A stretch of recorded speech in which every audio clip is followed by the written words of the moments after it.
오늘은 조선 역사의 한 페이지를 아주 그냥 통째로 뒤흔든 스릴 넘치면서도 가슴 아픈 이야기를 해볼까 합니다.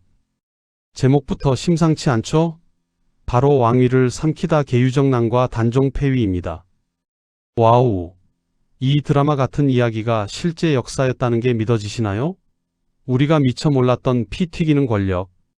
다툼 속으로 저와 함께 빠져들어 보시죠.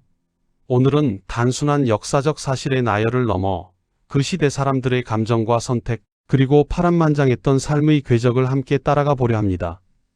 어린 왕의 순수함, 숙부의 비정한 야심, 그리고 충신들의 숭고한 희생까지 인간 본연의 다양한 면모들이 복잡하게 얽혀있는 이야기가 펼쳐질 예정입니다.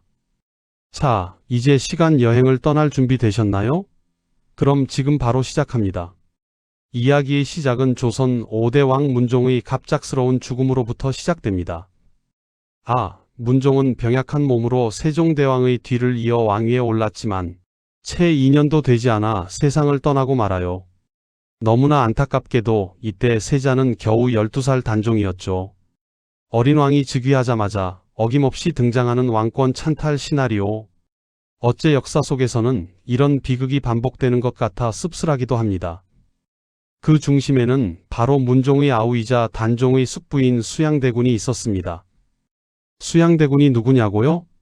나중에 조선 7대 왕인 세조가 되는 인물이죠. 벌써부터 그의 이름만 들어도 범상치 않은 기운이 느껴지지 않나요? 권력의 정점에서 모든 것을 손에 넣으려는 자의비장함이 벌써부터 느껴지는 것 같습니다. 마치 한 편의 블록버스터 사극 드라마가 눈앞에 펼쳐지는 듯한데요. 과연 이들의 운명은 어떻게 흘러갈까요? 흥미진진한 전개에 벌써부터 기대가 됩니다. 제1막 문종의 죽음과 수양대군 한명회의 모의 시작. 문종이 승하하고 어린 단종이 즉위하자 조정은 말 그대로 혼란의 도가니에 휩싸입니다. 이제 막 피어나는 꽃봉오리 같은 어린 왕이 과연 험난한 국정을 잘 이끌어갈 수 있을지 많은 대신들의 걱정과 우려가 깊었죠. 이때 수양대군은 왕실의 가장 큰 어른으로서 겉으로는 단종을 지극정성으로 보필하는 듯 보였습니다. 그러나 그의 깊은 속내는 달랐습니다. 그의 가슴 속에는 이미 왕위에 대한 뜨거운 야심이 활활 타오르고 있었죠. 그는 단지 기회와 명분을 엿보고 있었을 뿐입니다. 그리고 그의 옆에는 바로 천하의 책사 한명회가 있었습니다. 한명회, 이 이름 익숙하신가요? 드라마나 영화에서도 자주 등장했던 그 유명한 인물, 바로 그 한명회입니다. 그는 뛰어난 지략과 냉철한 판단력으로 수양대군의 숨겨진 야심을 꿰뚫어보고 그를 왕위에 앉히기 위한 치밀하고도 잔혹한 계획을 세우기 시작합니다. 두 사람의 눈빛 교환에서부터 벌써 권력에 대한 욕망이 활활 타오르는 것 같지 않나요? 그들의 대화는 마치 불꽃이 튀는 듯한 긴장감을 자아냈습니다. 대감마마, 지금이 바로 천재일우의 기회이옵니다. 이대로 가다가는 어린 왕으로 인해 나라의 앞날이 위태로울 뿐만 아니라 종국에는 김종서와 같은 대신들의 전행으로 왕실의 권위마저 땅에 떨어질 것입니다. 한명회의 목소리에는 단호함과 확신이 서려 있었습니다. 허허, 한명회, 자네의 충정은 잘 알겠네. 하나, 일이 쉬운 것만은 아닐 터 김종서와 황보인 등의 세력이 너무나 막강하니 우리의 계획은 그 누구도 눈치채지 못하게 은밀하게 진행되어야 할 것이네. 수양대군은 한명회의 제안의 겉으로는 신중한 모습을 보였지만 그의 눈빛은 이미 결심이 선 듯 번뜩이고 있었습니다. 두 사람의 은밀한 모의는 이렇게 시작되었습니다. 왕권을 향한 핏빛 여정의 서막이 오른 것이죠. 과연 이들의 계획은 성공할 수 있을까요? 그리고 이 계획이 조선이라는 나라에 어떤 파장을 불러일으킬까요? 손에 땀을 쥐게 하는 순간입니다. 이들의 대화 속에는 단순한 야심을 넘어 시대적 상황과 권력, 구도에 대한 깊은 통찰이 담겨 있었습니다. 조선 초기의 불안정한 왕권을 둘러싼 대신들의 권력 다툼은 늘 존재했지만 이번만큼은 그 스케일과 파급력이 남달랐던 것이죠. 어린 왕의 존재는 수양대군에게는 더할 나위 없는 기회가 되었고 한명회는 그 기회를 놓치지 않도록 그를 부추겼습니다. 역사의 물줄기를 돌이킬 수 없는 방향으로 이끈 두 남자의 만남, 그들이 만들어낼 파국이 벌써부터 예견되는 듯합니다. 제2막 계유정난 1453년 10월 10일 김종서 제거, 궁궐 장악. 1453년 10월 10일 드디어 그날이 오고야 말았습니다. 바로 조선 역사상 가장 잔혹하고 드라마틱했던 사건 중 하나인 계유정난이죠. 이날은 조선의 역사를 송두리째 뒤바꾼 피로 얼룩진 날로 기록될 것입니다. 수양대군은 한명회와 함께 치밀하게 그리고 아주 교활하게 계획한 대로 움직이기 시작합니다. 그들의 첫 번째 목표는 바로 당시 조정의 최고 실세였던 영의정 김종서였습니다. 김종서는 대호라는 별명으로 불릴 만큼 강직하고 용맹한 인물이었습니다. 그는 어린 단종을 지극정성으로 보필하며 왕권을 안정시키려 노력했던 충신 중의 충신이었죠. 그러나 수양대군에게 김종서는 자신들의 야망을 가로막는 제거해야 할 가장 큰 장애물이자 눈의 가시 같은 존재였습니다. 수양대군은 김종서를 제거하지 않고서는 결코 왕위에 오를 수 없다는 것을 잘 알고 있었습니다. 김종서 이 늙은 여우를 제거해야만 우리 계획이 순조롭게 진행될 것이다. 그의 존재 자체가 우리에게는 시한폭탄과 다름없으니 오늘 밤 반드시 그를 끝장내야 할 것이다. 수양대군 일파는 한밤중에 김종서의 집을 급습하여 그를 무참히 살해합니다. 어둠 속에서 벌어진 살육은 그야말로 충격적이었죠. 그리고 이에 그치지 않고 그들은 나아가 궁궐까지 거침없이 장악합니다. 상상해보세요. 한밤중에 벌어진 피비린내 나는 쿠데타.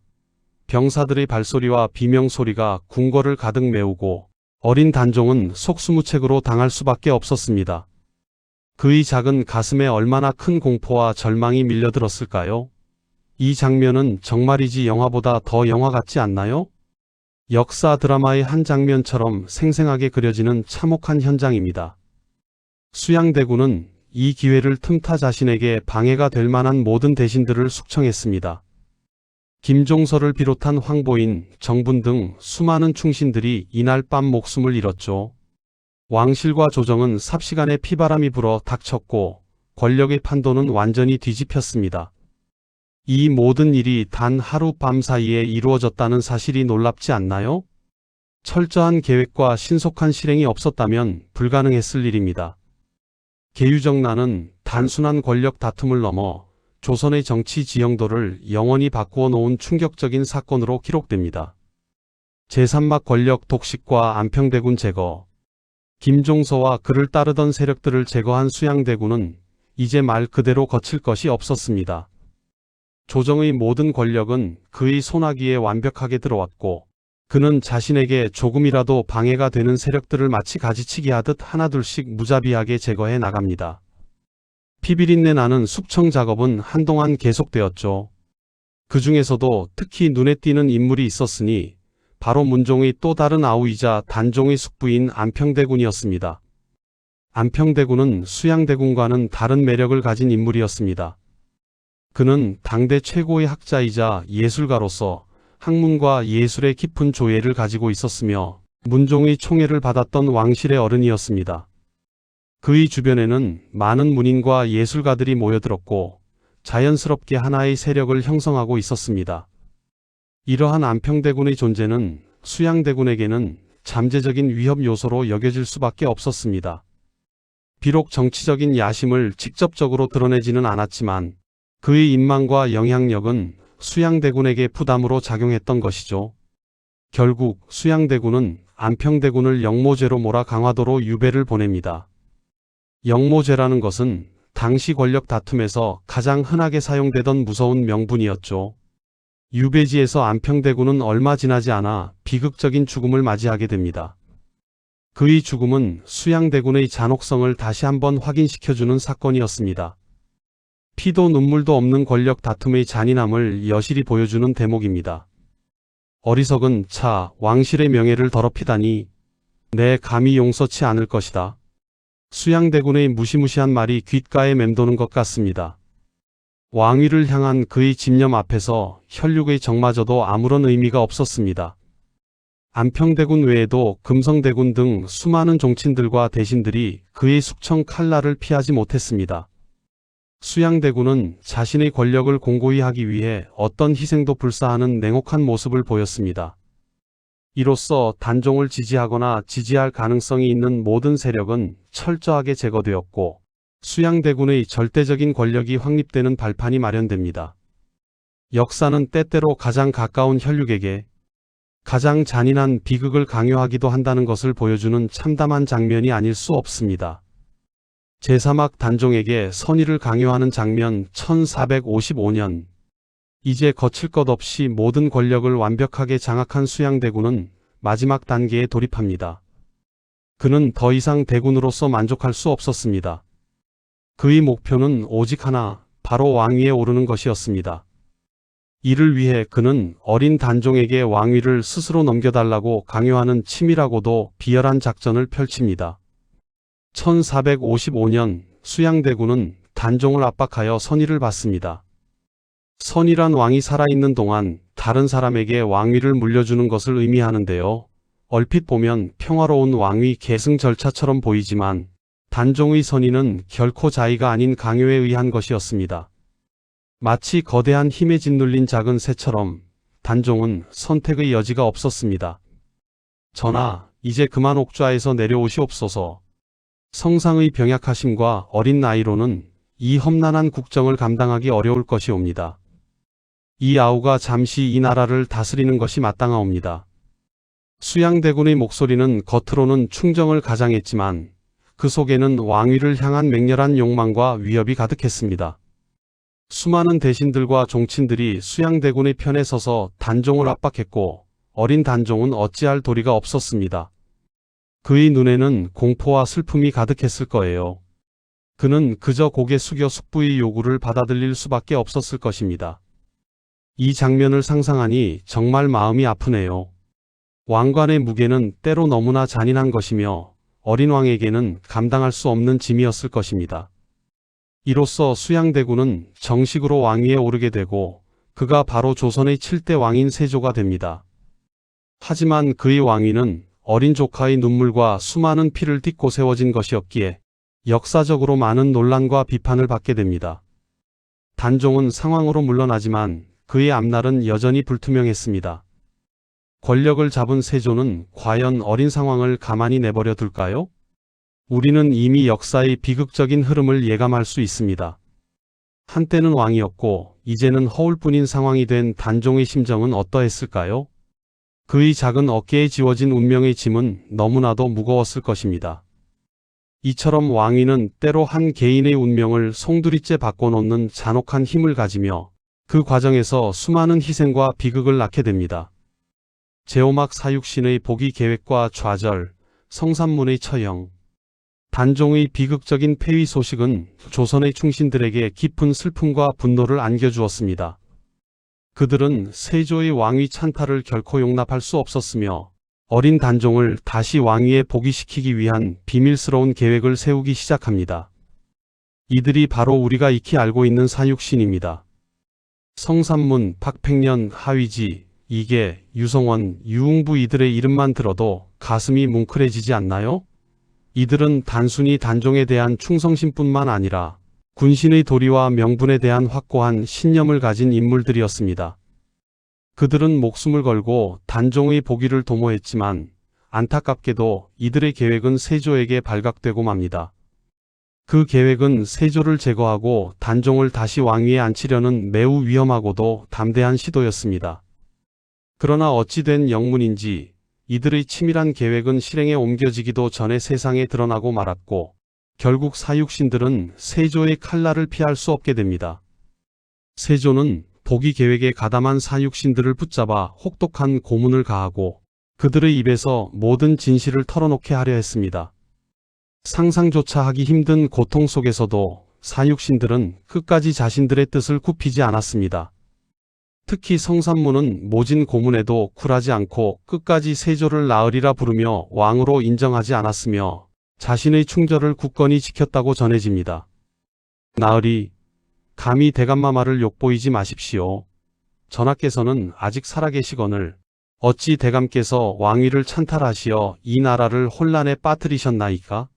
성산문의 목소리는 고문으로 인해 갈라졌지만 그 울림은 궁궐을 가득 채우는 듯 했습니다.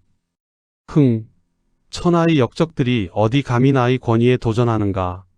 너희들의 어리석은 충정은 결국 너희 자신을 파멸로 이끌 뿐이다. 세조는 분노에 휩싸였고 결국 사육신들은 모두 비참한 최후를 맞이하게 됩니다. 그들은 능지처참이라는 가장 잔혹한 형벌로 처형되었고 그들의 가족들까지 연좌되어 비극적인 운명을 맞이했습니다. 이들의 용기와 희생정신은 오늘날까지도 우리에게 깊은 울림을 줍니다. 정말 대단한 분들이죠. 사육신 사건은 세조의 왕권을 더욱 공고히 하는 계기가 되었지만 동시에 그의 통치에 영원히 지워지지 않는 오점을 남기게 됩니다.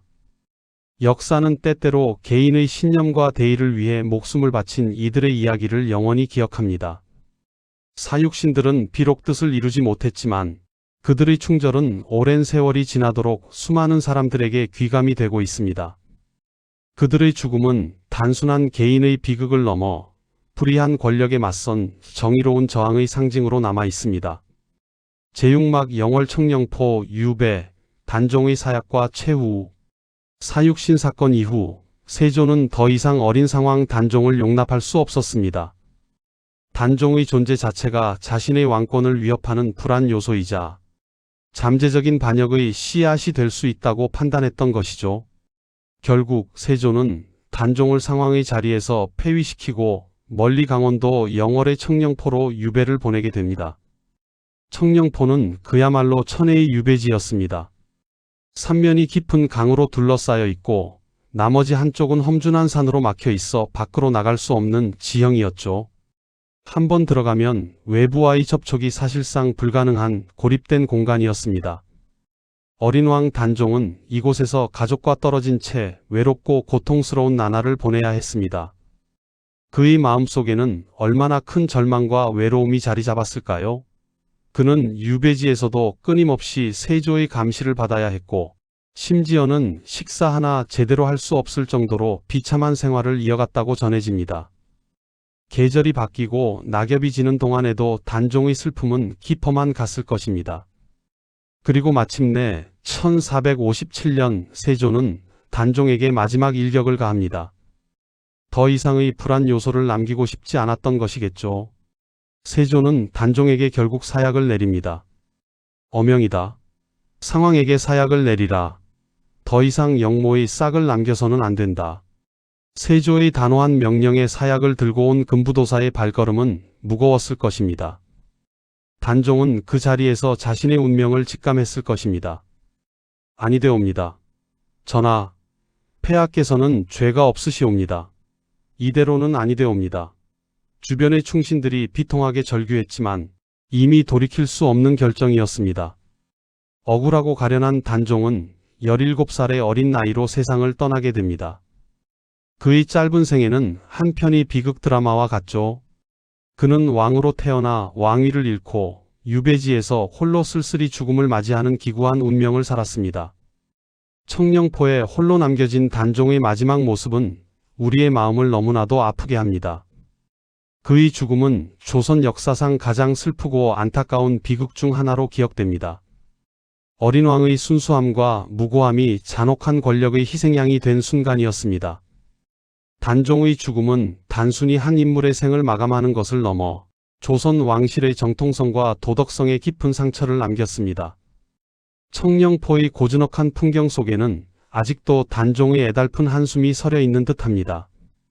에필로그 역사적 평가 및 사육신 단종 복권.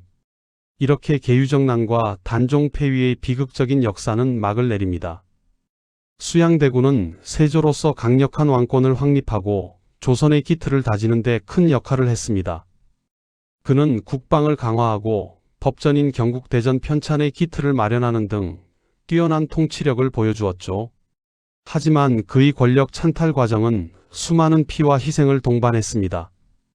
후대의 세조는 뛰어난 군주로 평가받기도 하지만 그에게는 늘 어린 조카의 왕위를 빼앗은 찬탈자라는 그림자가 따라다녔습니다. 그의 업적만큼이나 그가 저지른 비정하고 잔혹한 행위들은 역사 속에서 끊임없이 논란의 대상이 됩니다. 반면 단종과 사육신은 오랜 세월이 지난 후에야 비로소 복권되고 재평가됩니다. 특히 조선 후기 숙종 때 단종은 노산군이라는 폐위된 왕의 칭호에서 벗어나 다시 왕으로 추존됩니다. 그리고 사육신들의 충절은 높이 평가받아 그들의 명예가 회복됩니다. 이들의 복권은 단순한 역사적 사실의 재정립을 넘어 불의에 맞선 정의로운 투쟁의 상징으로 자리매김하게 됩니다. 영월에는 단종을 모시는 장릉이 있고 수많은 사람들이 이곳을 찾아 단종의 넋을 기리고 있습니다. 또한 사육신을 기리는 사당과 비석들도 전국 각지에 세워져 그들의 충절을 기리고 있죠. 이처럼 역사는 때때로 오랜 시간이 흐른 뒤에야 진정한 가치를 찾아주기도 합니다. 단종의 비극은 후대 사람들에게 왕권의 무상함과 권력의 잔혹함을 일깨워주는 교훈이 되었고, 사육신들의 충절은 백성들에게 불의에 저항하는 용기를 심어주었습니다. 여러분 어떠셨나요? 오늘은 왕위를 둘러싼 피비린내 나는 권력 다툼과 비극적인 운명, 그리고 충절을 지킨 사람들의 이야기를 나눠봤습니다. 역사는 그저 흘러간 과거가 아니라 현재를 살아가는 우리에게 많은 교훈과 질문을 던져주는 것 같습니다. 개인의 야망과 대의, 충성과 배신, 정의와 불의가 복잡하게 얽혀있는 이 이야기는 오늘날 우리 사회를 살아가는 데 있어서도 많은 시사점을 던져주고 있습니다. 권력의 본질, 인간의 욕망, 그리고 올바른 선택에 대한 깊은 성찰을 하게 만드는 이야기였을 것이라고 생각합니다. 오늘 이야기가 여러분에게 역사의 흥미를 더하고 한 번 더 깊이 생각해 볼 기회가 되었기를 바랍니다. 다음번에도 더 재미있고 유익한 역사 이야기로 찾아올게요. 안녕. 감사합니다. 구독과 좋아요 부탁드립니다.